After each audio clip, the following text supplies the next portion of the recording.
हिंदी में यूपीएससी की तैयारी से संबंधित प्रोग्राम्स को देखने के लिए सब्सक्राइब करें स्टडी IQ-IAS हिंदी। हेलो दोस्तों, स्वागत है आप सबका स्टडी IQ-IAS हिंदी चैनल पे। और हम जो सीरीज कंटिन्यू कर रहे हैं जहां पे हम हिंदी साहित्य वैकल्पिक विषय का जो सिलेबस है, जो पाठ्यक्रम है, उसको हम लोग लगातार डिस्कस करते आ रहे हैं। और हमने हिंदी साहित्य के इतिहास लेखन से शुरुआत की थी। जो प्रश्न पत्र 1 का खंड ख है, शुरू वहीं से होता है। प्रासंगिकता महत्व की बात की हमने, गार्सा दत्तासी की बात की, उसके पहले के अनौपचारिक लेखन की बात की, उनके बाद हमने शिव सिंह सेंगर के शिव सिंह सरोज तक बात कर ली थी। अब हम आज जो बात करेंगे, आज हम उस इतिहासकार, साहित्य इतिहासकार से शुरुआत करेंगे जिसने वास्तविकता में, जिसे हम कहते हैं आमूल चूल परिवर्तन ले आना, वहां तक का प्रयास किया। बिल्कुल, हम बात करेंगे जॉर्ज इब्राहिम ग्रियर्सन की। और जॉर्ज इब्राहिम ग्रियर्सन को बात करते समय हम देखेंगे कि क्यों इतना महत्वपूर्ण हो जाता है ग्रियर्सन को पढ़ना, और क्यों इतने महत्वपूर्ण है ग्रियर्सन। चूंकि ग्रियर्सन की जब बात हो रही है तो फिर हम लोग इसके बाद मिश्र बंधु की बात करेंगे। ठीक है, मिश्र बंधुओं के द्वारा लिखा जो मिश्र बंधु विनोद है, हम उसकी बात करेंगे। और उसके बाद जहां तक मेरा अनुमान है कि जो अगली कक्षा होगी वहां पे हम लोग शुक्ल जी और द्विवेदी जी पे आ जाएंगे। और उसके बाद कुछ कंक्लूजन लेते हुए हम प्रॉपर यानी विधिवत तरीके से आदिकाल से शुरुआत करेंगे। ठीक है, तो बात की जाए अगर, तो इससे पहले मैं आगे बढ़ूं, हाँ आप देख सकते हैं 27 मई से हिंदी साहित्य का नया बैच शुरू हो रहा है। ठीक है, और अगर मैं सरल शब्दों में कहूं तो 300 प्लस जो नंबर हैं, जो मार्क्स हैं, उनको लाने का प्रयास पूरा किया जाएगा। जिसे कहते हैं ना कि एड़ी चोटी का जोर लगा के मैं भी लगा रहूंगा छात्रों के साथ में। 1 to 1 वहां पे बात होगी। अगर आप स्टडी IQ में, अगर आप हिंदी साहित्य में स्टडी IQ का ये कोर्स लेते हैं तो इस कोर्स में जो 27 मई से शुरू हो रहा है, एक या विकास लाइव कोड प्रयोग करके जुड़ सकते हैं। पहली बात तो मात्र 15,999 में ये पड़ेगा। ठीक है, जो कि वैसे लगभग 20-21 हजार का ये कोर्स है। तो ए की आपको ठीक ठाक इसमें छूट मिल जाएगी अगर आप विकास लाइव कोड का प्रयोग करते हैं।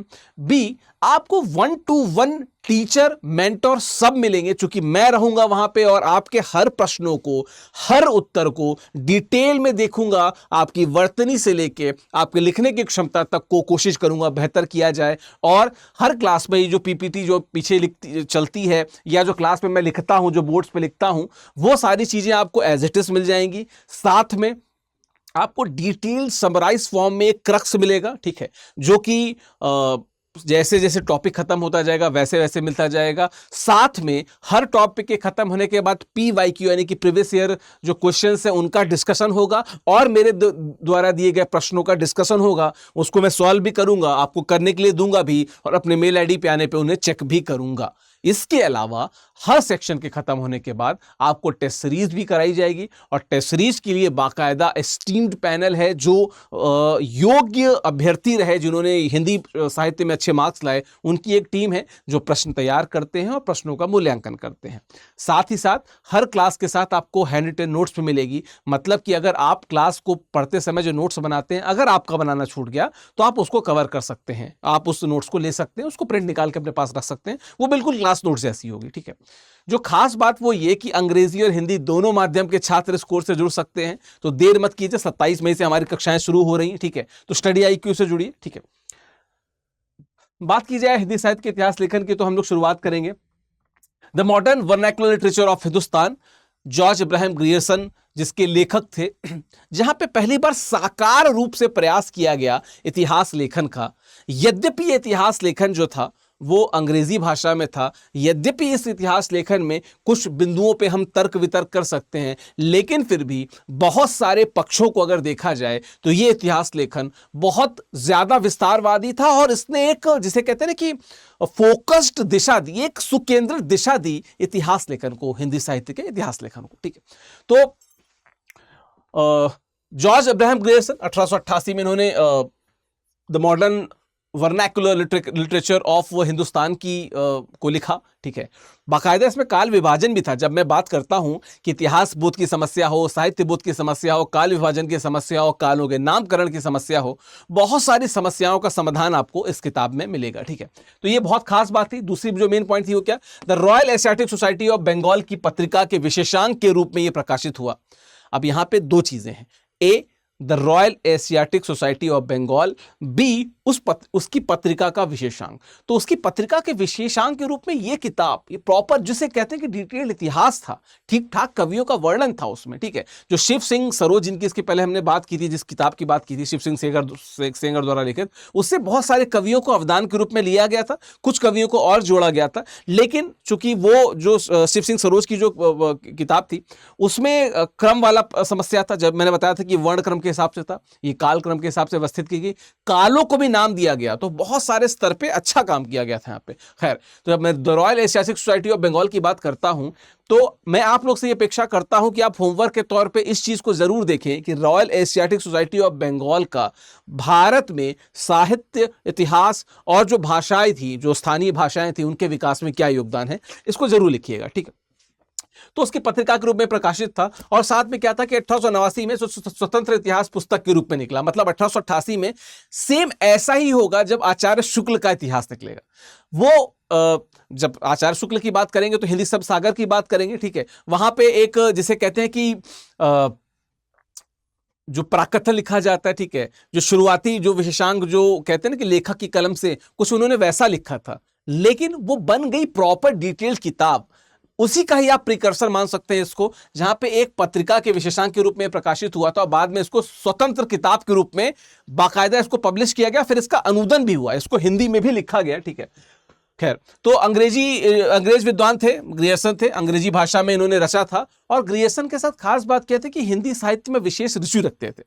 देखिए, अगर भारत में अगर अंग्रेजों के कुछ अवदानों की बात की जाए, उसमें मैकॉले का नाम भी आएगा, उसमें ए.ओ. ह्यूम का भी नाम आएगा। तो वैसे ही जॉर्ज ग्रियर्सन थे, जो बहुत इंटरेस्ट रखते थे साहित्य में, बहुत साहित्य उन्होंने पढ़ा, और उन साहित्यों की विवेचना के द्वारा the modern vernacular literature of Hindustan उसको लिखा, और बाकायदा उसमें भारत के जो साहित्यिक इतिहास था उसका वर्णन अच्छे तरीके से किया। खैर, बात की जाए उसके बाद की, तो डॉक्टर किशोरीलाल गुप्त ने हिंदी साहित्य का प्रथम इतिहास नाम से इसका हिंदी में अनुवाद किया, और ये हिंदी में इसी नाम से पब्लिश हुई, हिंदी साहित्य का प्रथम इतिहास नाम से। और निश्चित तौर पे हिंदी साहित्य का प्रथम और बड़ा ही मौलिक तरीके से लिखा गया इतिहास था।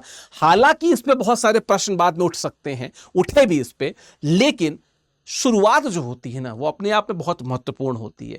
एक अंग्रेज व्यक्ति द्वारा भारत के जो हिंदी का जो साहित्य है, हिंदी भाषा का जो साहित्य है, उस साहित्य के इतिहास पे लिखना बड़ी बात है।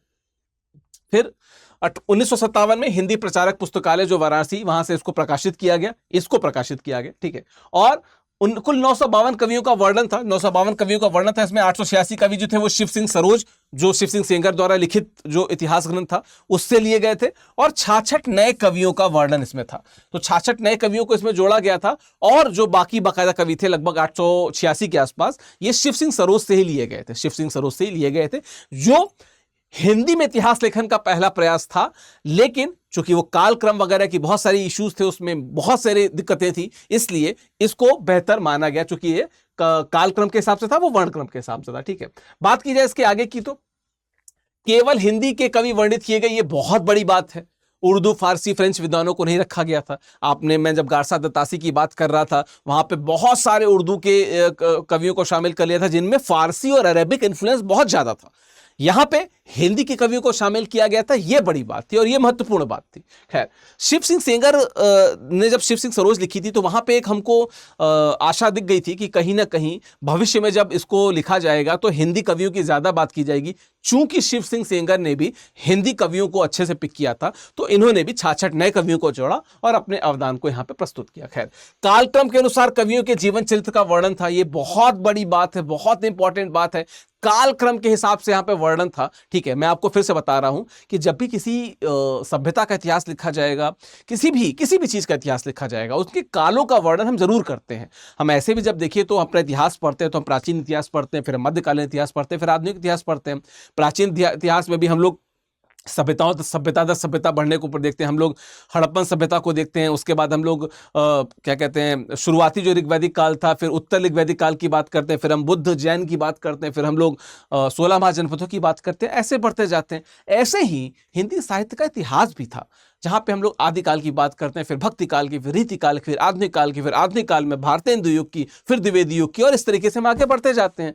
तो साहित्य का इतिहास अगर लिख रहे हैं तो ऐतिहासिक जो काल है उनको तो मेंशन करना होगा, जो उस समय की जो हर काल की जो गुणीन विशेषताएं थी आपको उनको लिखना होगा, उनकी बात करनी होगी। तो यहां पहली बार इस तरीके की बात हुई। ठीक है, युगीन परिस्थिति जिनकी मैं बात कर रहा था, युगीन परिस्थितियों व प्रवृत्तियों का वर्णन है यहाँ पे। युगीन परिस्थितियों व प्रवृत्तियों का अच्छे से डिटेल में यहाँ पे वर्णन है, और इस वजह से जब हम इसके विभाजन को देखते हैं तो कहीं ना कहीं विकास क्रम को हम 4 भागों में देखते हैं। क्या? पहला है चारण काव्य, ठीक है, अभी इसको डिटेल में बता देते हैं। चारण काव्य, दूसरा धार्मिक काव्य, तीसरा है प्रेम काव्य, और चौथा इन्होंने बोला दरबारी काव्य।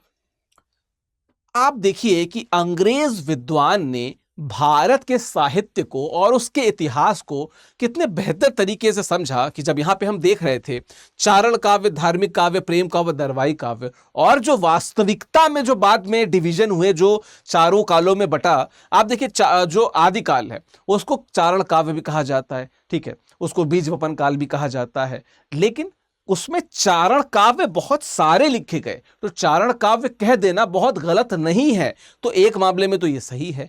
दूसरा बात, जो दूसरा काल था जिसको भक्ति काल कहा ही गया, जब भक्ति काल की बात हो रही तो धार्मिक काव्य कहने में क्या उसमें हिचक है, क्योंकि इसमें बहुत से ऐसे काव्य भी लिखे गए थे जो धार्मिक नहीं थे, जैसे कबीर की बात कर ली जाए, निर्गुण पे थे। उसके अलावा निर्गुण, जब प्रेमाश्रय की बात करता हूँ, संत काव्यधारा की बात करता हूँ तो कबीर आ जाते हैं, सॉरी निर्गुण जब ज्ञानाश्रय की बात करता हूँ, जब निर्गुण प्रेमाश्रय की बात करता हूँ तो जायसी आ जाते हैं, जो सूफी काव्य में आ जाते हैं, ठीक है, सूफी कवियों को उसमें हम पढ़ते हैं। तो कहीं ना कहीं मोस्ट ऑफ द जो लेखनी थी, जो अधिकतर लेखनी जो थी वो धार्मिक थी, तो धार्मिक काव्य कहना भी गलत नहीं है। इसका मतलब इन्होंने जो ओवरऑल स्पेक्ट्रम बनाया था वो बहुत सही था। फिर आप देखिए प्रेम काव्य, रीति काल में जब रसवादी काव्य बहुत ज्यादा लिखा गया, परंपरावादी काव्य बहुत ज्यादा लिखा गया, तो निश्चित तौर पर प्रेम को अलग अलग स्तर पे बहुत सारे कवियों ने न सिर्फ लिखा बल्कि महिमा मंडित किया। आप केशवदास की बात कर लेंगे, आप घनानंद की बात कर लेंगे, आप पद्माकर की बात करेंगे, आप बिहारी की बात करेंगे, प्रेम दिखता है अलग अलग तरीकों से, ठीक है, तो प्रेम काव्य कहना गलत नहीं है। यहां पे जो चौथा था दरबारी काव्य, यहां पे आके थोड़ा सा कहीं ना कहीं आप एक लगता है कि चौथा तो हम आधुनिक काल को पढ़ते हैं, लेकिन मैं आपको बता दूं जो मेन पेज है वो क्या, कि चारण काव्य आदिकाल को आप समझ सकते हैं। धार्मिक काव्य में कहीं ना कहीं जो कृष्ण और राम भक्ति वाला धारा था उसको उन्होंने धार्मिक काव्य में जोड़ा, और जो प्रेम काव्य था, जैसे सूफी काव्य की बात कर लीजिए, जैसे पद्मावत की बात कर लीजिए, ठीक है, तो इस तरह के जो काव्य थे उसको उन्होंने प्रेम काव्य में रखा। और जो वास्तविकता में दरबारी काव्य था, जो रीतिकालीन काव्य था, जिसमें रीतिबद्ध रीति सिद्ध दोनों शामिल है, इनफैक्ट रीति मुक्त भी दरबारी काव्य था, यद्यपि दरबारी काव्य की तरह से दिखा नहीं क्योंकि वो रीति मुक्त भी था वो, तो रीतिबद्ध और रीति सिद्ध काव्य को दरबारी काव्य के रूप में दिखाया गया। इस चूंकि ये लिखा ही 1888 में गया तो आधुनिक काल की तो बात हो नहीं सकती थी, ये भी एक कॉमन सेंस आपको लगाना चाहिए था, है ना। तो कहीं ना कहीं जो ग्रियर्सन का जो डिवीजन था, जिस तरह से उन्होंने साहित्य को 4 भागों में बांटा था, वो अपने आप में बहुत ही, जिसे कहते हैं कि सुफल प्रयास था। मैं सफल भी नहीं बोलूंगा, सुफल बोलूंगा। सुफल बनना मतलब इसने फ्यूचर में बाकायदा एक स्ट्रीम पैदा की जहां पे विभिन्न इतिहासकारों ने इसको और डिटेल तरीके से लिखा, लेकिन इसके अवदानों को उसमें क्रेडिट किया। कहने का मतलब इसका प्रयोग करके और बेहतर तरीके से, साइंटिफिक तरीके से, तार्किक तरीके से भारत में हिंदी साहित्य के इतिहास को लिखा, ठीक है, तो बड़ा योगदान है इसका, ठीक है। बात की जाए उसके बाद की तो और क्या चीजें हैं। 16वीं 17वीं शताब्दी में जो भक्ति काल को हिंदी साहित्य का स्वर्ण युग मानना, इन्होंने, ये पहले विद्वान थे।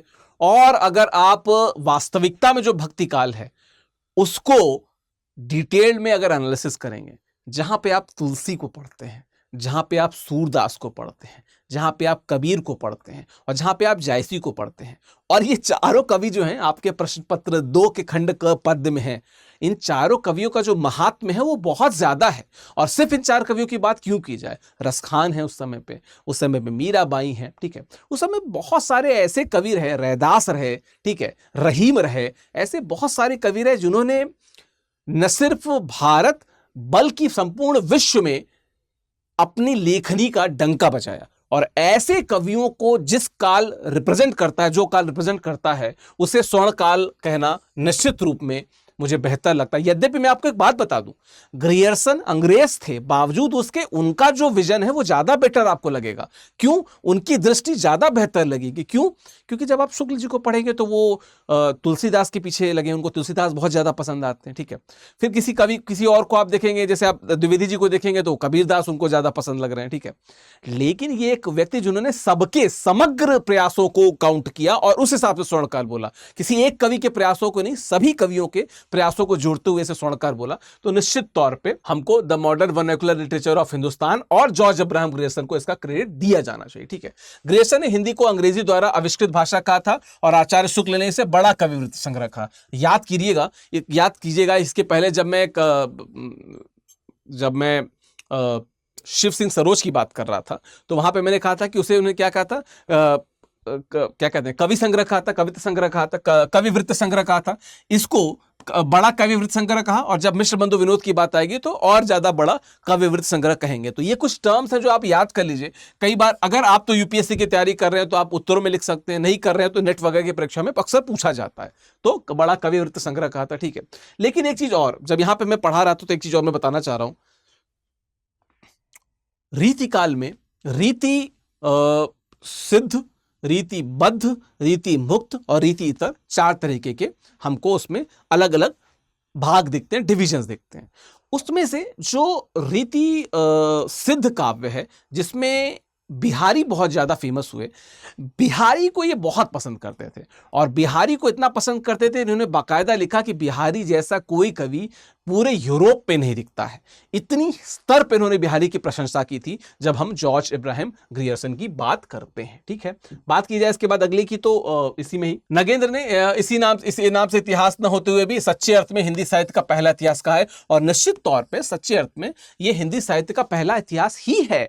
आप देखिए ना कि एक व्यक्ति जो दूसरे देश से आता है, दूसरी संस्कृति से आता है, वो हमारे संस्कृति और हमारे सांस्कृतिक जो अवदान है, जो साहित्य के रूप में लिखे गए, उनको अच्छे से पढ़ता है, डिकोड करता है, कालक्रम के हिसाब से व्यवस्थित करता है। तो क्यों नहीं इसका हमको क्रेडिट देना चाहिए? बिल्कुल देना चाहिए, ठीक है। खैर, इसमें सर्वप्रथम हिंदी साहित्य की भाषा दृष्टि से क्षेत्र रहित करते हुए हिंदी के इतिहास को संस्कृत, पाली, प्राकृत, अरबी, फारसी, मिश्रित उर्दू से पृथक किया गया। कितना बड़ा योगदान है। यद्यपि मैं आपको बताऊं कि जब आप पाली, प्राकृत और भाषाओं की बात करेंगे तो थोड़ा बहुत आपको जो वर्तमान जो डिवीजन है, आदिकाल, भक्तिकाल, उसमें जो आदिकाल है उसमें पाली प्राकृत का आपको प्रयोग दिख जाएगा। यद्यपि पाली प्राकृत का जो अपभ्रंश और अवहट्ट स्वरूप है वो आपको ज्यादा दिखेगा, तथापि एक विदेशी व्यक्ति द्वारा जब भारत में इतिहास लिखा जा रहा था, जो हम the modern vernacular literature of Hindustan के नाम से जानते हैं, उस समय हमको जो सबसे खास बात देखनी है वो क्या, कि बड़े बड़े जो भारत के साहित्यकारों ने, इतिहासकारों ने प्रयास किया था इतिहास लिखने का, उसमें जो उर्दू के कवि थे या जो अन्य भाषा के कवि थे, संस्कृत कवि थे, उनको बहुत जोर दिया गया था। हिंदी कवियों को साइड लाइन कर दिया गया था। यह पहला प्रयास था जहां पे हिंदी कवियों को, जो मानक कुछ कवि थे जो अवधी ब्रज भाषा में लिख रहे थे, उनको उसमें काउंट किया गया, तो बड़ा योगदान था the modern vernacular literature of Hindustan by George Ibrahim Grierson. खैर, इसके बाद मिश्र बंधु विनोद आता है, ठीक है। मिश्र बंधु गणेश बिहारी, श्याम बिहारी, सुखदेव बिहारी मिश्र, इन लोगों ने मिलकर मिश्र बंधु विनोद जो है उसे लिखा, ठीक है। और ये अगर देखा जाए तो जो काशी प्रचारणी सभा थी, ठीक है, काशी प्रचारणी सभा की भी अपनी एक कहानी है, उसको किसी वीडियो में कवर करूंगा। तो काशी प्रचारणी सभा में, मतलब अब थोड़ा सा बता ही देता हूं, कक्षा 9 के कुछ छात्र मिलते हैं और काशी प्रचारणी सभा की शुरुआत हो जाती है। ये लगभग 1893-94 का समय है, और 93 का ही समय है शायद। और फिर उस काशी प्रचारणी सभा के योगदान को देखिए ना, बाकायदा डिटेल्ड रिसर्च और इतने सारे रिसर्च पेपर इन्होंने जो इतिहास लिखा, मिश्र बंधु विनोद, बहुत सारा वो रिसर्च उन्होंने काशी नागरिक प्रचारणी सभा के रिसर्च से ही लिया हुआ है। उससे इन्होंने शोध लिया और अपने इतिहास को लिखा, ठीक है।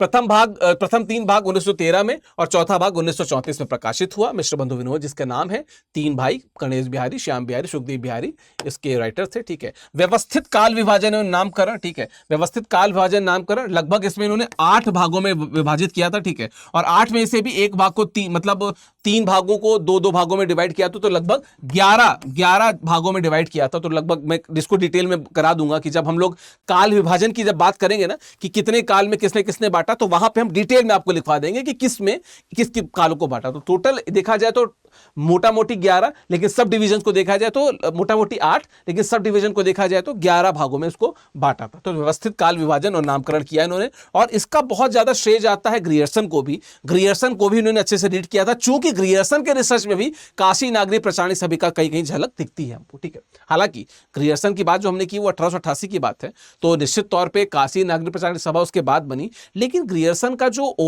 जो जैसे कहते हैं ना कि बार बार उनको जो कोट किया जाता था, काशी नागरी प्रचारणी सभा के रिसर्च में भी कई बार ग्रियर्सन को कोट किया गया। तो ये क्यूमुलेटिव है, मतलब संयुक्त रूप से यहां तक यहां पहुंचा गया है, ठीक है। कुल 4591 कवियों का वर्णन है, कई जगह ये लगभग 5000 ये नंबर आता है एक लमसम के तौर पे, तो 4591 कवियों का वर्णन है, ठीक है। खैर इसका तो बात मैं पहले कर चुका हूं। और क्या चीज है इसमें जो खास बात है मिश्र बंधु विनोद में, कि आचार्य शुक्ल ने इसे बड़ा भारी कविवृत्त संग्रह कहा है। अभी मैंने कहा कि बड़ा कविवृत्त, पहली बात उन्होंने की कविवृत्त संग्रह की, फिर उन्होंने बड़ा कविवृत्त संग्रह की, फिर बड़ा भारी कविवृत्त संग्रह। तो मिश्र बंधु विनोद को बड़ा भारी कविवृत्त संग्रह कहा है, चूंकि आप सोचिए कि लगभग 5000 कवियों का वर्णन जिस किताब में हो, कितनी बल्कि कितनी बड़ी किताब होगी, इसीलिए बड़ा भारी कविवृत्त संग्रह कहा है इसको। किसने? आचार्य शुक्ल ने, आचार्य रामचंद्र शुक्ल ने, ठीक है। साहित्य संपूर्ण इतिहास 8 से अधिक कालखंडों में विभक्त है, मैंने आपको बताया 8, और इसके बाद सब अगर देख लिया जाए तो 11 में विभक्त है, अभी थोड़ी देर पहले मैंने बताया। कवियों का जीवन चरित्र भी इसमें वर्णित है, जो कि एक अनूठी पहल है।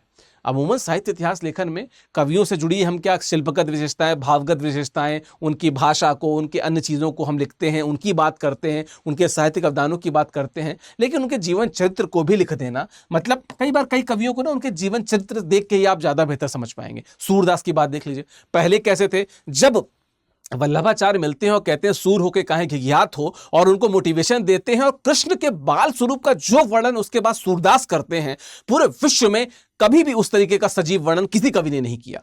तो इसका मतलब क्या है कि किसी कवि के बैकग्राउंड को देख के भी हम समझ पाते हैं, समझ सकते हैं कि कैसे उसका जो प्रयोग, ठीक है, उसको उनके बैकग्राउंड का प्रयोग हम उस समय के साहित्य को और उस कवि के साहित्य को समझने में कर सकते हैं, ठीक है। बात की जाए उसके बाद की, तो मिश्र बंधु विनोद में साहित्य के विविध अंग वर्णित हैं, मैंने जैसा बताया थोड़ी देर बाद, डिटेल्ड है ये काफी। मिश्र बंधुओं की एक अन्य कृति हिंदी नवरत्न 1910 में प्रकाशित, ठीक है, 9 अध्यायों में। अब देखो इसमें खास बात क्या है कि इसमें 9 अध्यायों में प्रकाशित है। अब इसमें तुलसीदास, सूरदास, देव, बिहारी, भूषण, मतिराम, केशव, कबीर, चंद बरदाई, भारतेंदु हरिश्चंद्र, इस क्रम में लिखा गया है। अब इसमें खास बात क्या है, क्यों मैंने इसको अपने प्रेजेंटेशन में इसको रखा, देखो है क्या कि आप इस चीज को देखो कि हर साहित्यकार के ना अपने अपने जिसे कहते हैं कि निजी विचार भी होते हैं, और निजी विचार में वो किसी को बहुत अच्छा मानता है, किसी को बहुत सही नहीं मानता है। तो इन्होंने एक तरीके से ना एक वो नंबर सिस्टम कर दिया कि कौन सबसे अच्छा, कौन थोड़े से अच्छा, तो ऐसे ऐसी बातें रहती। और उसमें कौन कौन, तुलसीदास, सूरदास, देव, बिहारी। तो देखो तुलसीदास को सबसे ऊपर रखा, फिर सूरदास को रखा, फिर देव को रखा, फिर बिहारी को रखा, फिर भूषण को रखा, फिर मतलब रीतिकालीन कवियों को रखा, फिर कबीर को 7वें नंबर पर रखा। जबकि अगर आप बहुत न्यूट्रल होकर एनालाइज करेंगे तो कबीर निश्चित तौर पे शुरुआती 2-3 पोस्ट में आने वाले ही हैं, और कई लोग तो उनको नंबर 1 पे बहुत अच्छा मानते हैं। खैर उसके बाद चंद बरदाई जो आदिकाल के हैं उनको और पीछे रखा, और फिर भारतेंदु हरिश्चंद्र को, चूंकि वो तो इन सब में क्रम में बाद में ही आते हैं, तो उनको बाद में रखा। यद्यपि आप हरिश्चंद्र को जब पढ़ेंगे, भारतेंदु हरिश्चंद्र को पढ़ेंगे, तो आपको बहुत मायने में बहुत ज्यादा उनके दायरे पता चलेंगे। बहुत अच्छे पत्रकार थे, निबंधकार थे, कवि तो थे ही, बहुत अच्छे नाट्यकार थे, बहुत अच्छे लेखक थे, उपन्यासकार थे, बहुत सारे एक्लॉट्स जुड़ते हैं भारतेंदु हरिश्चंद्र के साथ में। तो ये मिश्र बंधु विनोद से जुड़ी बात थी। और हिंदी साहित्य के इतिहास का प्रथम इतिवृत्तात्मक जो लेखन इन्होंने किया।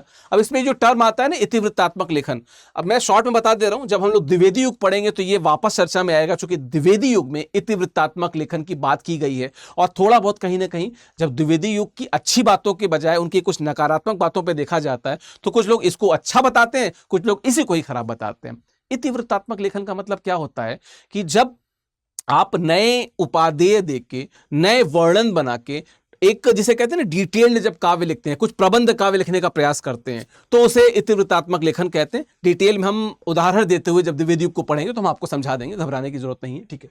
तो ये था मिश्र बंधु विनोद, और ये मेरा टेलीग्राम चैनल है ऑफिशियल विकास करके, आप इससे जुड़ जाइएगा, और हम ये सीरीज कंटिन्यू रखेंगे। और अगले सीरीज में हम लोग आचार्य शुक्ल और आचार्य हजारी प्रसाद द्विवेदी और उनके जो विस्तार है, उनका जो उन्होंने साहित्य को विस्तार दिया और साहित्य इतिहास लेखन को जिसे दिशा दी, जिसे कहते हैं ना कि सबसे सुकेंद्रित दिशा दी, उस दिशा की हम लोग बात करेंगे। बाकी 27 मई से हिंदी साहित्य का नया बैच शुरू हो रहा है, देर नहीं करना है, ठीक है, मेहनत करके जुट जाना है। 27 मई से मैं, जिसे कहते हैं I leave no stone unturned, हर प्रकार की कोशिश करूंगा कि जब मैं हिंदी साहित्य के कोर्स को और अपने छात्रों को उस मुकाम तक ले जा सकूं, ताकि आप सभी गर्व से कह सकें कि हिंदी साहित्य आपका वैकल्पिक विषय है और आपको नंबर में वो परिलक्षित भी हो। तो स्टडी IQ देखने के लिए बहुत बहुत शुक्रिया, धन्यवाद। हिंदी में यूपीएससी की तैयारी से संबंधित प्रोग्राम्स को देखने के लिए सब्सक्राइब करें स्टडी IQ IAS हिंदी।